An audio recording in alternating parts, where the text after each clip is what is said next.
Oh well, I got the wrong intro on the. Sandy, Salt Lake City, and all across Los Angeles. Bring you live. All right, you win. It is the 29th day of July 2025. You're listening to Global Affairs Unfiltered with me, Jack Stockwell, also simultaneously broadcasting at KTEG, Talk AM 1640. Gee whiz. What a start this morning. I just keep trying to second guess the announcements at K Talk. And when I think they're done and then I start talking, then they start talking again. So I'll do the best I can here. So here we are, Tuesday morning, the end of July practically. August 1st is Friday. And the world is still hanging by a thread. And the war danger is the key dynamic, which is unbroken. Now underneath the threat of all these kinds of developments with Trump bounding through Europe like Rambo style, trying to get submission on his trade deals. And it looks like he's made some great progress because it also appears now that Europe may very well become collectively probably the largest lackey of the United States. And out playing golf with Ursula von der Leyen to completely submit the fate of Europe to Trump's business design. So what came out of this, at least for Europe, is not a very good deal at all, I'm afraid. And it's going to lead to massive reduction in the European economy because of all the trade or the tariff stuff. And it's going to lead to a massive loss of wealth in Europe. And it's going to lead to a massive loss of wealth among the citizens. And it's just really all together really bad deal for Europe. And there's a universal chorus of voices coming from a very different economic institution, all basically saying just what I got through saying there. Julian Hinz, the head of the Research Trade Center at the World Economic Institute in Kiel, said what just happened between von der Leyen and Trump is a very bad deal for Europe.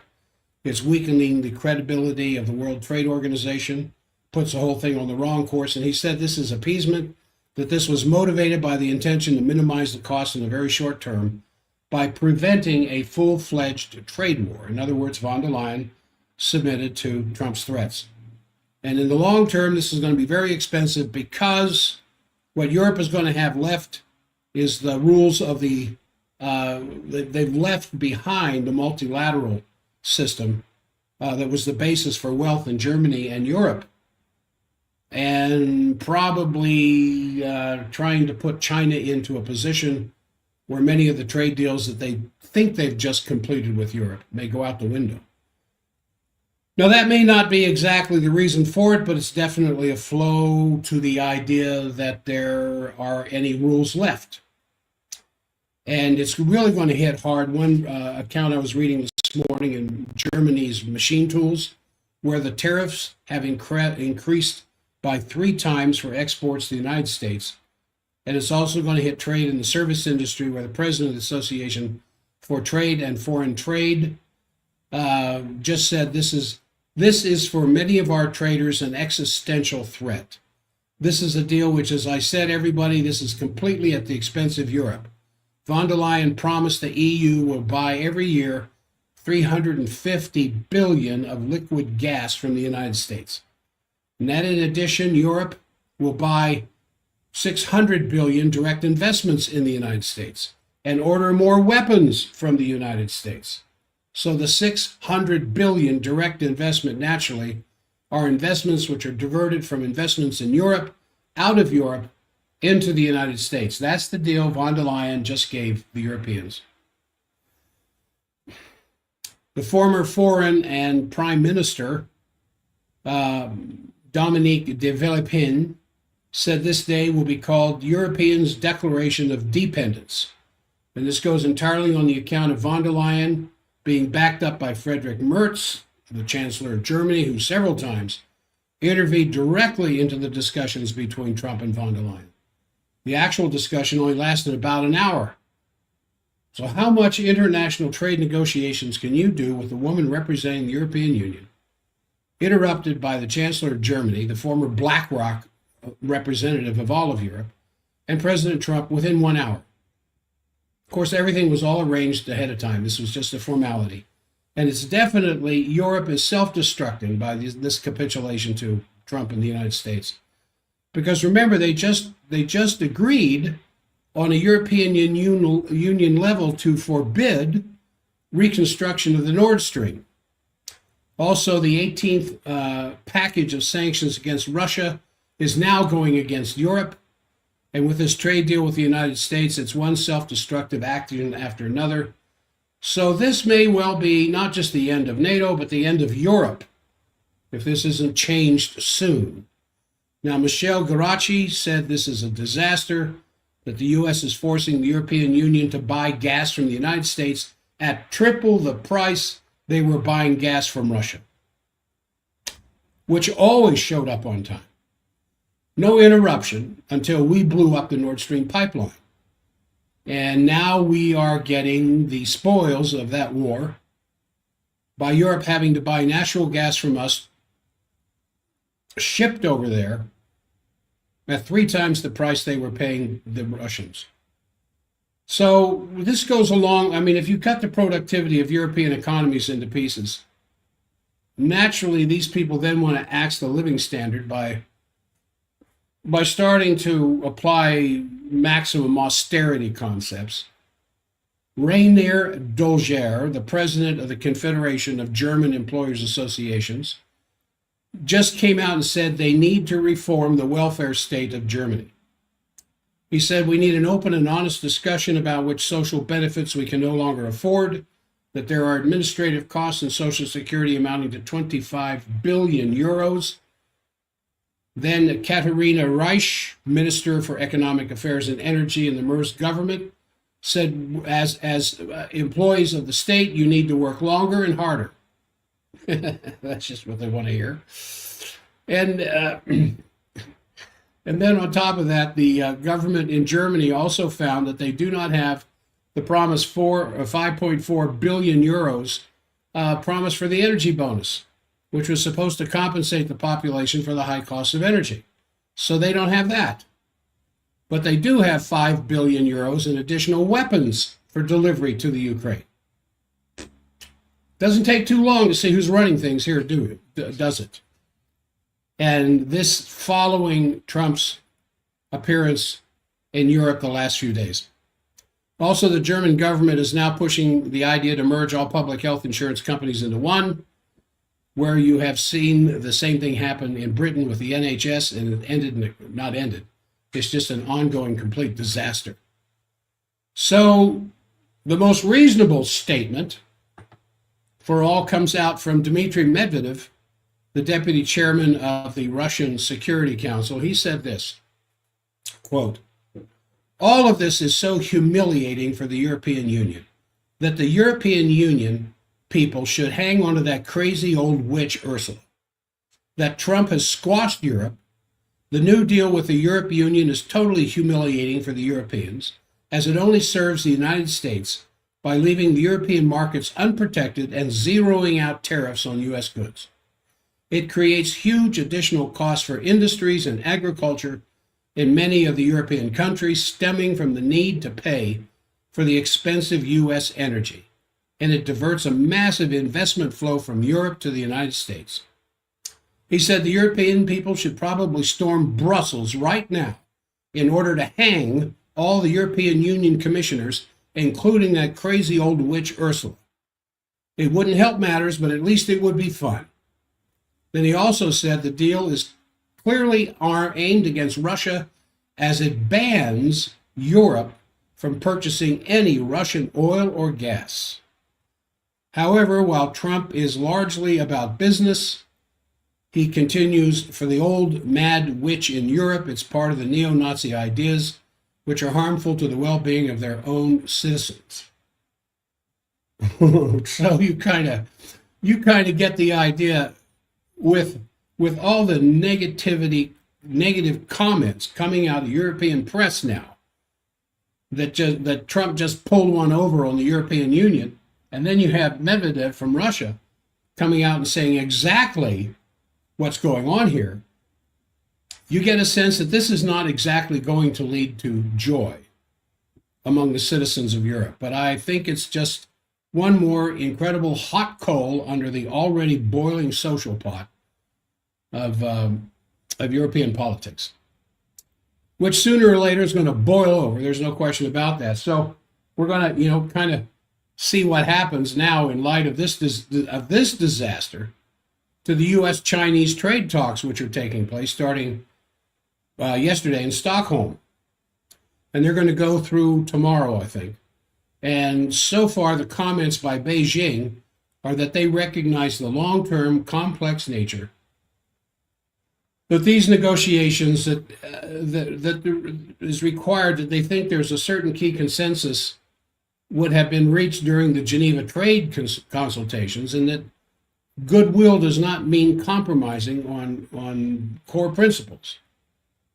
So I think the Chinese are going to be a much harder cookie to crack than von der Leyen. But we'll see. In any case, this is just doing nothing to improve the real economy, and I'm sure I saw a hint about that in some coverage that was, a little more at stake. I think I picked it up on one of the YouTube channels this morning, if I remember right.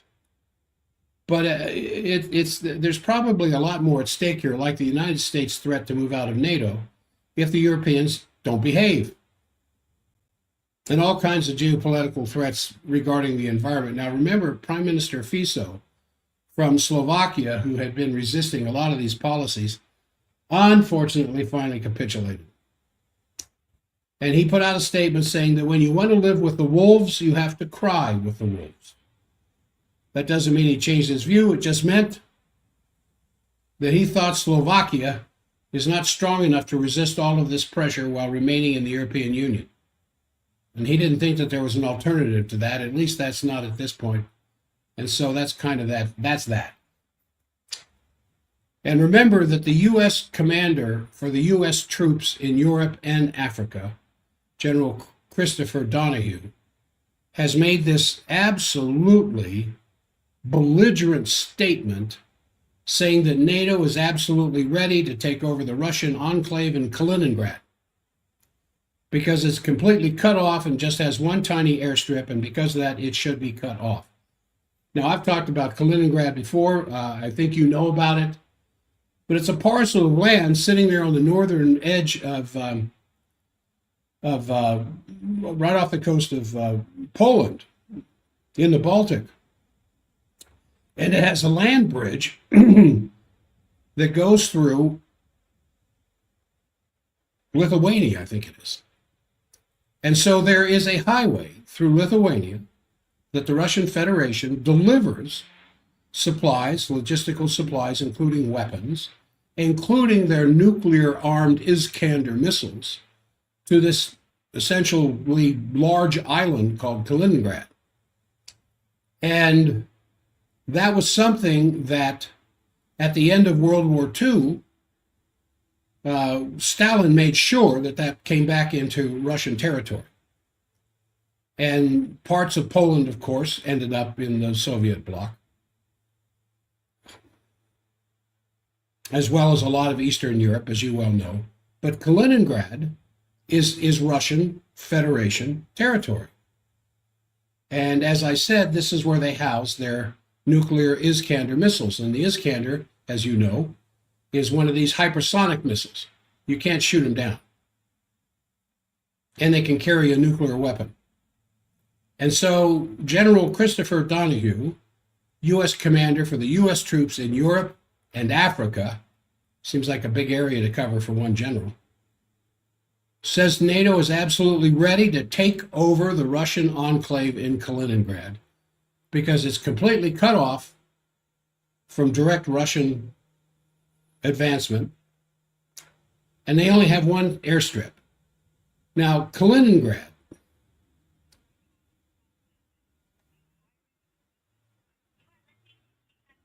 All right. Anyway, I'm going to continue here with the stream. Kaliningrad was clearly in the Potsdam Agreements there in 1945. I talked about the Potsdam Agreements yesterday. Remember, the Potsdam Conference was Churchill and Stalin and Truman. And interestingly enough, I mentioned this yesterday, it cracks me up every time I think about it. During the Potsdam Conference, which was, what are we going to do with Germany? How are we going to get Germany back on its feet? Because Germany has the capability of being a tremendously powerful economic partner because of the productive capability that exists inside of Germany. And so at the Potsdam Conference, Stalin is there to represent how far the Soviet Empire is going to move. And Truman is there to try to help Germany out. But at the same time he's meeting at the Potsdam Conference, he's giving the word go for the bombing of Hiroshima and Nagasaki. And Churchill at the same time is starting, getting Operation Unthinkable underway, or Operation Impossible, I think, where they're going to bomb 60 German or Russian cities with nuclear weapons. All this is going on behind the scenes. And the very idea that Kaliningrad was in the Potsdam Agreement, then the whole geographical territory was reassigned. Kaliningrad was very clearly given to be part of the territory of Russia, core Russia, not just some peripheral sideshow. And for the U.S. commander, our general, Christopher Donahue, to say we're technically easily equipped to just cut this off has to be seen as the utmost provocation. I mean, how is the Russian the war ministry, the generals, let alone Putin, how are they going to take that statement when an American general in charge of all the troops in Europe, U.S. troops in Europe and Africa, is saying we're now technically capable of cutting off Kaliningrad?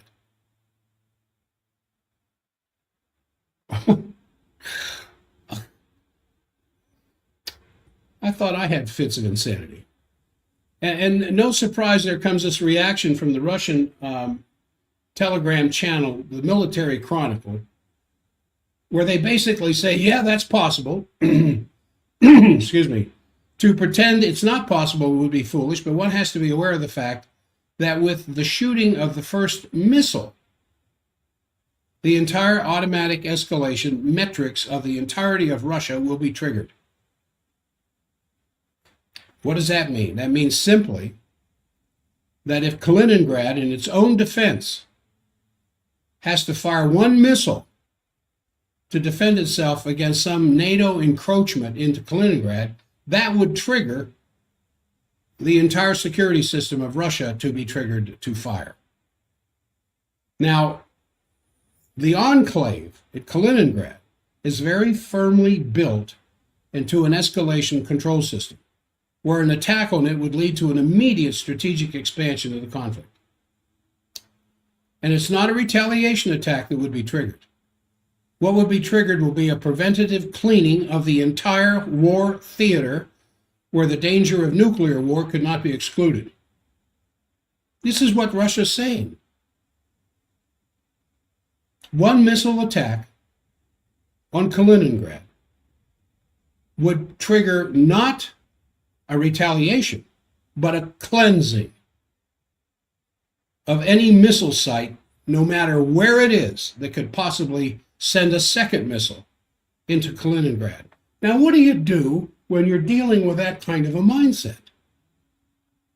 Are these people just talking out of their butt? And Donahue, who's not very smart, they say, clearly admitted by that the entire responsibility for a breakout of the conflict between the United States and NATO and Russia is on the side of U.S. and NATO, that we'll start it. And then you have to note that the first reaction zone will be the Baltics. Latvia, Lithuania, Estonia will be in the epicenter of the attack. And following the troops will be used to clean out the land corridor to move the front line further to the west, which is not a question of a wish. It's a very built-in reaction mechanism that has been thought out a very long time ago.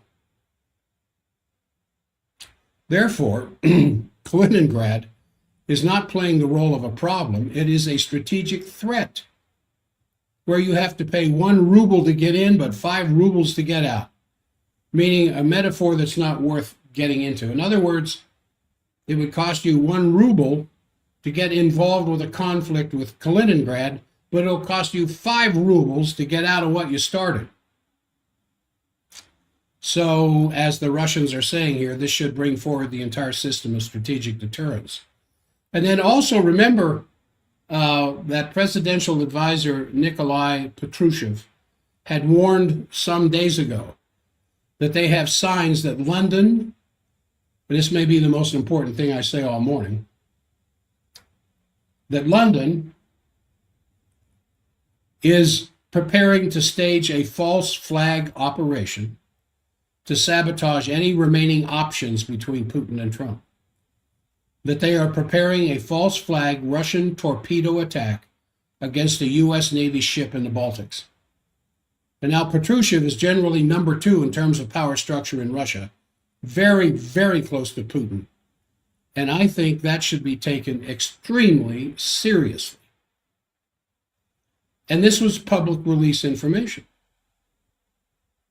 Patrushev, considered by many people number 2 in terms of the power structure of Russia, said, we have very good intelligence that London is preparing to do a false flag operation by a false flag Russian torpedo attack against a U.S. Navy ship in the Baltics. You want to keep your eyes open for that one. So then the Tulsi Gabbard thing. I got more I want to talk about that. And boy, we're halfway through already. I need to speed up here. Tulsi Gabbard's accusations, at least after the second round of document releases, that Obama administration was behind Russiagate, where she released these documents last week.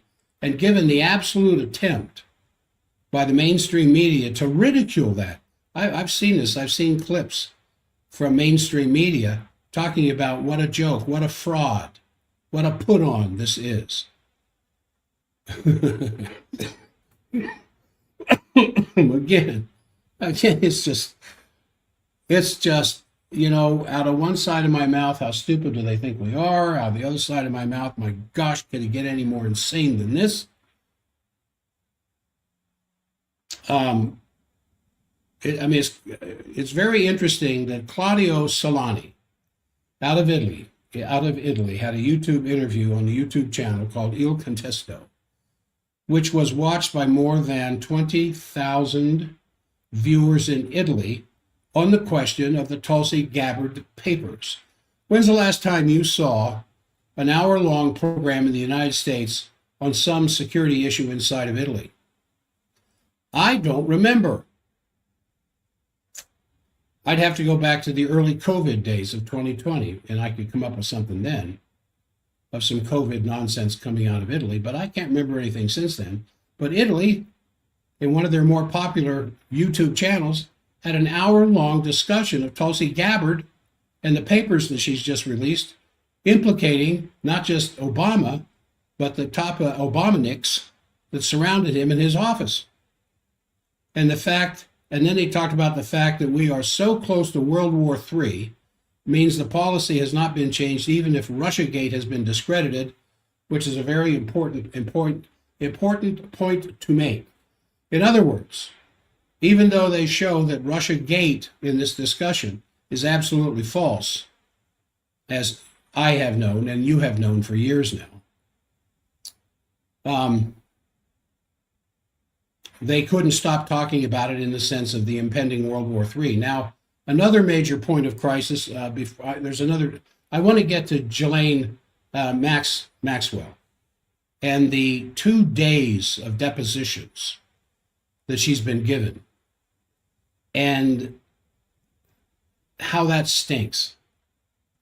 I want to get to that before the end of the program, but I want to mention the crisis in Gaza. Supposedly over this last weekend, the Israeli government agreed to international pressure to bring in some tiny amount of food.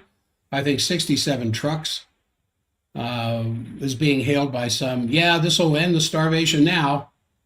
Well, remember before the whole crisis began in October of 2023, there was a daily inflow of 500 trucks bringing necessary supplies, and they were still behind the ball. And so Netanyahu allows 67 trucks in there. Now, the pictures of these skeleton babies dying from starvation that are filling the media worldwide, except here in this country. There have been a couple of pictures, but we don't believe that there's starvation going on, because Netanyahu said that. He said that last week. There's no starvation going on in Gaza. And yet the on-the-ground journalists who risk their lives every day, because the journalists in Gaza have the same death rate as the Red Cross volunteers in World War I had on the front line trying to get the injured British, French, and American soldiers to hospitals. That was the number one target of the German artillery, was to take out the emergency vehicles. In Gaza, one of the number one targets, of course, is to shoot, to kill the journalists. I think the number is over 200 now, since October of 23. Now, the pictures of these skeleton babies that are still alive, I was just looking at one a moment ago. You can see the ribs, the backbone sticking out of this baby being held by its Palestinian mother, dying of starvation. As far as the international media is concerned, is leading to certain changes, thank God. There are now basically several organizations in Israel itself that are now using the word genocide. And that these Jewish organizations inside Israel are saying things like, this is what the Nazis did. So this is a certain break of that taboo, but more is required now. Also, more than 1,000 rabbis from around the world have accused Israel of weaponizing the hunger in Gaza, and according to a UN Palestinian refugee agency chief, Philippe Lazzarini, about 90,000 women and children are suffering from malnutrition in this man-made famine. Thank you, Netanyahu. And it's an unbelievable situation, and nothing is done really to stop it, because it would require a ceasefire and bringing in all the aid and then move on to reconstructing Gaza, moving on to a two-state solution, introducing the Oasis plan, but none of that's happening. What is happening instead is that the West Bank is on the brink of an explosion, where the breaking point is approaching very fast, and it's obviously all designed to annex the entire West Bank, and also talk about annexing all of Gaza, where some people are quoted saying, this will soon be totally Jewish.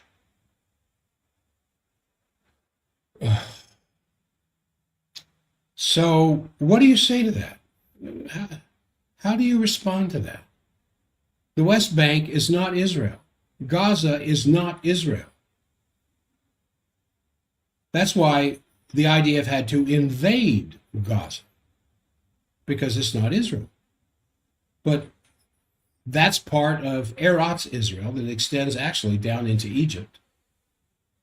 And that's the intention of the Likud. They don't have a whole lot of support in the Knesset for that kind of expansionist movements, but the Likud's in charge through Netanyahu. And this is what the internal newspapers, talk shows, podcasts, and Israel are discussing. But none of that here. And the West Bank, as I said, is not Israel, but Israel has been slowly annexing pieces of the West Bank here and there and here and there until they are ready finally to move in with their troops and take over the entirety of the West Bank. And they intend on doing the same thing with Gaza. And so the word on the street with the extreme right-wing citizens of Israel, soon the Gaza will be totally Jewish. I mean, this is, using the word catastrophe just hardly describes this. And so, as you know, the UN conference in New York just started. They just touched briefly on other crises, which are also being stirred up right now. One is the attempt to frame the Thailand-Cambodia border clash as a proxy war, which is being denounced by China, saying China has very good relations with both Thailand and Cambodia, and that the United States media effort to portray that as Thailand being a well-equipped U.S. ally and Cambodia being the weaker adversary with strong China links is completely false. And now the leaders of the two states met over the weekend, mediated by Malaysia's Prime Minister, Ibrahim, and they agreed for a ceasefire. But already tens of thousands of people have fled, so it needs to be watched. And then also in Brazil, apart from Russia, the resistance against interference by the Trump administration in favor of Bolsonaro is meeting some very stiff resistance, saying that the interference from the United States into Brazil dwarfs anything even in colonial times, which kind of gives you a bit of the flavor of what's going on there.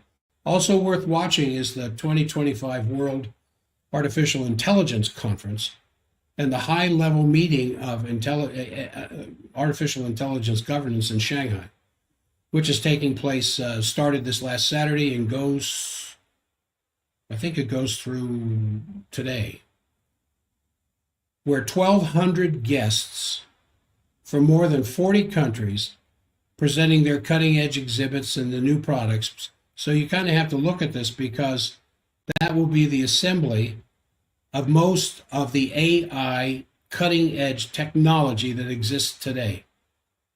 I'd like to get some more information on that because this AI thing is getting scarier and scarier. We've played around with it a little bit, and it's amazing how deep just ChatGPT will do. I haven't tried Grok yet. I haven't tried Meta, theirs. I haven't tried Apple's. And there's more and more artificial intelligence programs coming out all the time. But if you keep asking the right questions and you keep telling it to go deeper, it goes deeper. Now, I had a patient come in yesterday for this ongoing progressive pain in her arm. And while I was checking her out, there didn't really seem to be a biomechanical reason for it. And I said, "Are you using heat?" I said, "How many times have I told you, you don't add heat to the human body? You don't cure pain with heat any more than you cure a sunburn by going out and laying in the sun. You stay away from it. You ice it." And she said, "Well, I checked with artificial intelligence." I said, "You did now. Tell me, what did artificial intelligence have to tell you? Use heat?" All right, well, there's one big mistake with artificial intelligence, but a lot of these artificial intelligence programs drop back into deeper programming by big pharma. So you need to be careful with this stuff. It's not all completely accurate by any means. So it was just 80 years ago. I started off talking about the Potsdam Conference. 80 years ago, with Churchill preparing the Operation Unthinkable, Truman giving the order for the bombing of Hiroshima and Nagasaki, and Stalin saying, "I want this, I want this, I want this, I want this." 80 years later, what's changed? I think just the ability to kill more people faster than we have ever been able to do in the past. So the world majority now is in the global south. It's the BRICS. It's the countries that, even according to British websites, represents 89% of the world population is now in the global south. And here we in the West are already completely marginalized in terms of sheer numbers of people. And the idea that a country from Boston to Los Angeles, from Seattle to Miami, of 330 million people, can dictate, along with this tiny island off the northwest coast of Europe, of 70 million people, can actually control the rest of this planet. And if you compare that to the overwhelming dynamic going on in the global south, they lost already that large gain. And it's just that the establishments are unwilling to admit this. And this is part, I believe, of the ongoing rush for World War III to stop the development of BRICS.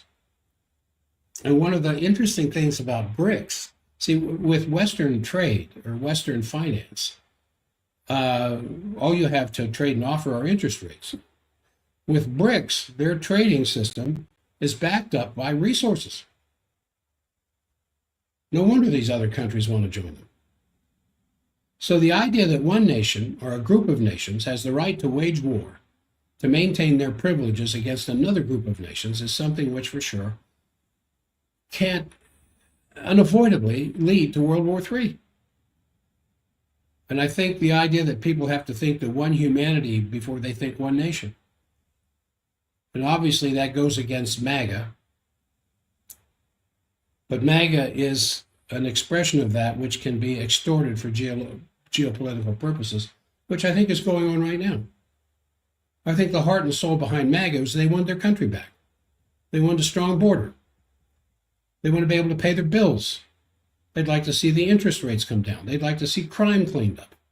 They'd like to see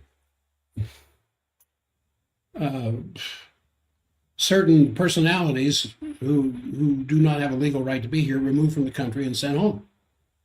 What's wrong with that? But the deep state has taken MAGA and used it for geopolitical purposes to try to justify the ever-expansionist ideas of Western hegemony. So I want you to keep that in mind. All right. I was going to say some more here about Medvedev and his comments regarding Ursula von der Leyen. Hang that crazy old witch Ursula. Because she just delivered the European Union to American business interests. All right, I wanted to talk a little bit here. How much time we got left? We have about 15 minutes. I've got one spot left. I have one spot left over the next 3 days to take care of somebody at half price. I offered this at the beginning of July. Here we are at the end of July. As a thank you to the K-Talk crowd, we've taken care of many, many people this month. And this lady was saying the other day, I'd like you to take care of me, but it's too expensive. And I said, well, what are you willing to pay to get out of pain? What do you think I offer? Therapy? I get you out of pain. What's it worth to get out of pain? I saw this 14-year-old soccer player for the second time. I haven't seen her in 3 weeks because she's just been so involved with soccer. Incredibly talented soccer player. She finally made it in. She was back in the original condition because of headers and a bunch of other stuff that I told her don't do. And as soon as I worked on her, she stood up straight, her shoulders leveled, her hips untwisted, and she looked me in the eye and said, how do you do that? Well, I just take a little rock out of your shoe. You know, you pick up a little rock in your shoe, and before long you're limping, your ankle hurts, your knee hurts, your hip hurts, your back hurts, your neck hurts. And someone will come along and try to talk you out of believing, well, there's not really a rock in your shoe, it's all in your head. Or we're going to cut a hole in the side of your shoe and explore around and see if we can find out what's causing that problem. I said, all I do is just take the rock out of the shoe. And I said, so what's it worth to you to get out of pain? You find out in the long run, I'm not very expensive at all because you don't need to see me very much. Anyway, I've got one spot left, 801-523-1890. 801-523-1890 for me to take care of you at half price. The initial care. All right, I wanted to talk about the Epstein saga, but I also wanted to talk about what just happened that I found very, very interesting. Because as this ongoing Epstein thing unfolds, it just begins to take on more of a kabuki theater image. And, well, there's something going on K-Talk, and I don't know how long it's going to go. So, anyway, like forget about it. There's nothing here. Go on. There's nothing to see. Yeah, but there's these stack of files. Nah, there isn't. There may be one or two. We're back and forth, back and forth. Well, just as they finished the latest round of denials of what's taking place, the second in command at the Department of Justice, Todd Blanche, formerly the president's personal lawyer, was down in Tallahassee deposing Jeffrey Epstein's second in command, Ghislaine Maxwell. Now, you know what deposition is. That's just testimony outside of court that is under oath and is recorded because it becomes an official court document, or can be if it's submitted to court. I mean, I've been deposed. I've been deposed several times regarding patients who are involved with personal injury lawsuits in court. And the other side will come and depose me because they want to know what I'm going to say on the stand in defense of my patient's claims for remuneration for the damages inflicted upon them because of somebody's carelessness. And so Todd Blanche, number 2 at the Justice Department, is down in Tallahassee deposing Ghislaine Maxwell. And he deposed her for 2 days, this last Friday and Saturday, a total of 9 hours. You can do a lot of talking in 9 hours. And were you shocked? As I was just shocked to my core person that through all these years, Epstein, how much have you been hearing that name? During all these years, Ms. Maxwell has never been interviewed by any state or federal law enforcement official or government lawyer. The only one indicted, the only one sent to prison for trafficking, number 2 in the Epstein empire, until this last weekend, has never been deposed. And how was it that no government official has ever interviewed billionaire Les Wexner, who was Epstein's chief benefactor over these years? How is that possible? If anybody knew anything about what was really going on the inside, it would certainly be Ghislaine Maxwell. Now, meanwhile, down in Florida, as reported by Brian O'Shea of the Daily Clout, it turns out that the federal district judge, Robin Rosenberg, who just ruled against Trump's request to unseal the 2005 to 2007 Florida Epstein grand jury transcripts, is married to one Michael McAuliffe, former Palm Beach County state attorney, who helped negotiate the special 2008 sweetheart deal that allowed Epstein significant freedoms, such as the frequent travel and including to his little St. James Island, despite being under house arrest. Any conflict of interest in that ruling? You know, the current U.S. Attorney General, Pam Bondi, did not become Florida's Attorney General until 2011. And that stuff was going on between 2005 and 2008. So it appears now that there are two Epstein files. The Department of Justice file curated under Attorney General Merrick Garland. And the second file is whatever came after that in the never before asked questions put to Ghislaine Maxwell here a few days ago. And one thing you might infer is if the Merrick Garland files contained any, and this is really key in understanding this Epstein stuff. If there was any defamatory, compromising information about Donald Trump, would it not have been used a year ago leading up to the election of 2024? So Mr. Garland went along with every other ploy used to defame and convict Mr. Trump under color of law. Every other possible thing that they could do. The top secret documents in the House, not to mention the top secret documents in Biden's garage. But and then all the other kinds of things that went on with Smith in New York and that New York attorney general or district attorney, I forget his name, and all this other stuff. If there was anything compromising about Trump, and I'm not saying this in defense of Trump, I'm just saying this in the sense that it's very interesting to me that with all the other things they tried to do to destroy Trump and make him look unelectable a year ago, they certainly would have thrown this in there if there was anything. So where the Epstein thing goes now is anybody's guess. But you have to doubt that you have to doubt it's going to go nowhere.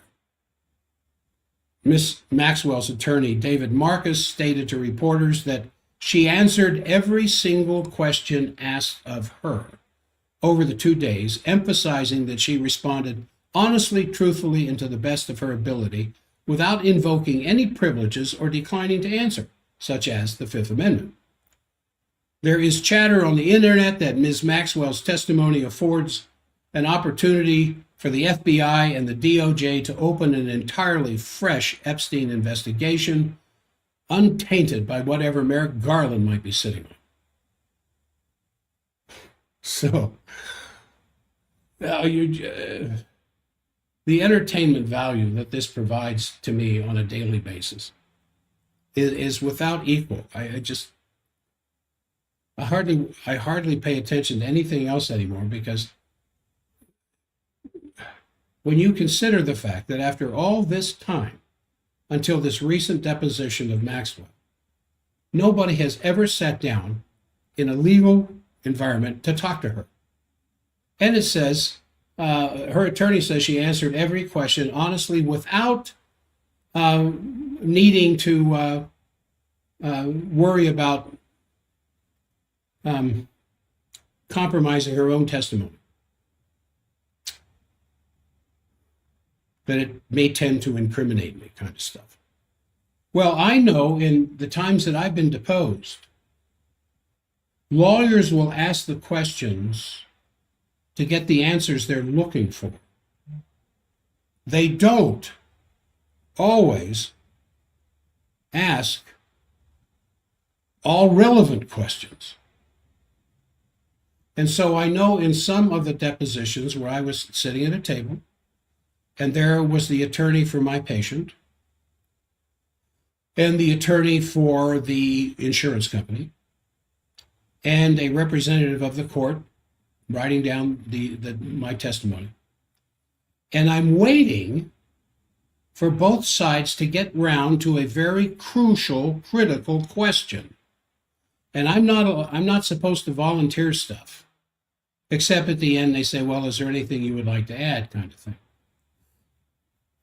And I know where the attorney for the state is going, I mean, for the insurance company, and I know where the attorney for my patient is going. And sometimes what turns out in the deposition is the result of how the questions were constructed. So it's one thing for Ghislaine Maxwell's attorney to say she answered every question openly and honestly and didn't try to hide behind anything. But what were the questions? And it went on for 9 hours over 2 days. As I said earlier there, you can do a lot of talking in 9 hours. So not only would I like to see what she had to say, I would like to know what questions were asked of her. So, is this all some conspiracy theory?